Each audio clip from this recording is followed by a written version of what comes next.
It began on a quiet suburban street lined with identical houses, white fences, and manicured lawns, a neighborhood that prided itself on appearances more than community. Among the families who lived there was Marcus Johnson, a hard-working black man in his early 40s. He had served his country in the military, built a stable career as a project manager, and provided a warm and safe home for his wife and 2 children. To Marcus, homeownership was not just about property. It was a symbol of dignity, a place where his family's roots could grow deep. Marcus's house was set apart from the others by the lush green hedges that bordered his front yard. They weren't just plants to him, they were his pride, carefully nurtured over years of early mornings with pruning shears and weekends spent trimming and watering. The hedges stood as a living boundary, a natural wall that both protected his family's privacy and gave his home character. Neighbors often complimented the greenery, saying it gave the street more life. But not everyone saw it that way. Enter Karen. Every community seems to have one, the self-appointed guardian of the homeowners association rules, though Marcus's hedges were in no violation of them. Karen was a middle-aged woman who had built her identity on being the loudest voice at HOA meetings, policing everyone else's property while ignoring her own. From the day Marcus moved in, Karen watched him with suspicion. It wasn't the hedges that bothered her, not really. It was him. A proud black man who owned his home outright, who kept to himself and carried himself with dignity. That was something Karen could not control, and she resented it. At first, her comments were subtle. She would remark that the hedges looked too wild or that they didn't match the uniformity of the street. Marcus, polite as always, would nod and say he'd keep them neat. But no matter how precisely he trimmed them, Karen always found a reason to complain. Over time, her comments grew sharper, more entitled, until they carried the undertone of something uglier than simple neighborhood disputes. Then one morning, Marcus returned from work to find his hedges gone. Not trimmed, not cut back, gone. Every single branch had been hacked away, leaving only ragged stumps and bare soil. His heart sank as he stood there staring at the devastation. The hedge that had taken years of care had been destroyed in a single day. His wife Angela came rushing out, tears in her eyes. She had seen it all. Karen had hired a crew, claimed authority from the HOA, and ordered them to cut everything down. When Angela confronted her, Karen smirked and said, "Those hedges don't belong here. I did the neighborhood a favor." For Marcus, it wasn't just about plants anymore. It was about respect, about his family being treated as though their home didn't belong to them, as if their boundaries could be erased at someone else's whim. The message was clear. In Karen's eyes, his property, his effort, his very presence were disposable. That night, Marcus sat at his kitchen table, his children quiet and confused. His son asked, "Daddy, why did she do that? Don't we live here too?" The question cut deeper than the sight of the stumps outside. Marcus realized he had to respond, not with anger, but with strength. He would not let his children grow up believing that they had to accept disrespect. Instead of confronting Karen with shouting or threats, Marcus decided on something more permanent, something no one could so easily take away. He began sketching designs for a wall, not a hedge that could be cut down in the dark, but a cinder block wall that would stand tall and immovable.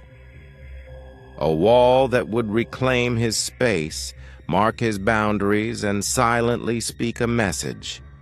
We belong here, and we are not to be erased. Over the following weeks, Marcus dedicated himself to the project. After work, he changed into old jeans and gloves, mixing mortar under the fading sun. His neighbors watched curiously as row by row, block by block, the wall began to rise. Some offered quiet nods of encouragement, while others, like Karen, seethed. She called the HOA, filed complaints, and argued that the wall violated community guidelines. But Marcus had done his homework. He read every line of the regulations and knew precisely how to build within the rules. His wall was legal, his wall was justified, and nothing she could do would stop it. There was something deeply symbolic about each cinder block Marcus set in place. With every thud of his hammer, every line of mortar, he was not just building a structure, he was building a statement. His children joined him on weekends, handing him tools, learning from their father not only how to build a wall, but how to build resilience.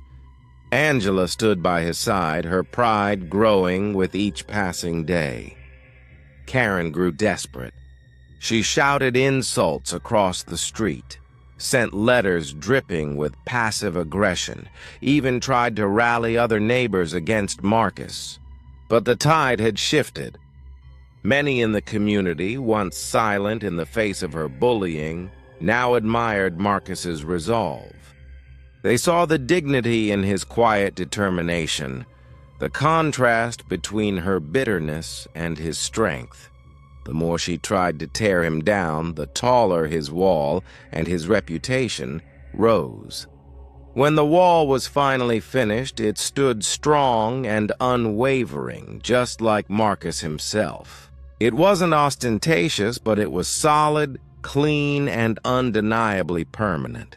The gray stone contrasted against the neat lawns, a physical reminder that respect cannot be trimmed away like a hedge. It demanded acknowledgement. It commanded respect. For Marcus, it was more than a wall. It was justice.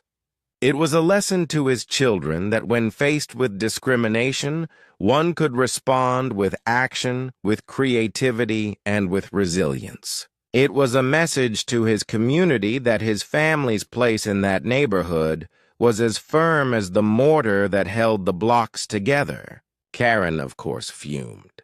She saw the wall as defiance, as proof that she could not control him. But her power was gone. Where once she had dictated through intimidation and entitlement, now she stood powerless against the permanence of what Marcus had built. The wall became a quiet symbol in the neighborhood. Neighbors who had once looked away when Karen caused trouble now greeted Marcus with respect. Some even came by to say they admired his patience and strength. For the first time, Marcus felt not just like a homeowner, but like a cornerstone of his community. And inside his home, his children carried a lesson that would shape them for life. They saw their father turn anger into action, humiliation into honor. They saw that justice was not always won in courts or through shouting matches, but sometimes through building something so strong it could not be ignored. Marcus never intended to start a movement, but in his own quiet way, he had done just that. His wall was not just made of cinder blocks, it was made of pride, resilience, and unshakable dignity. It stood as a reminder that even when people try to cut you down, you can always rebuild higher, stronger, and more unbreakable than before. In the end, the story of Marcus Johnson was not about a feud with a neighbor.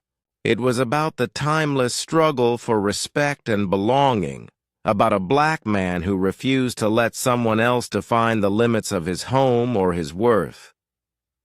His wall was a boundary, yes, but it was also a beacon, shining quietly with the truth that dignity, once claimed, cannot be taken away. And so, on that suburban street of manicured lawns and painted fences, one wall stood taller than them all. not just because of its height, but because of what it meant. It meant that Marcus's family was there to stay. It meant that no one, no HOA Karen, no act of destruction, no prejudice, could cut down what they had built together.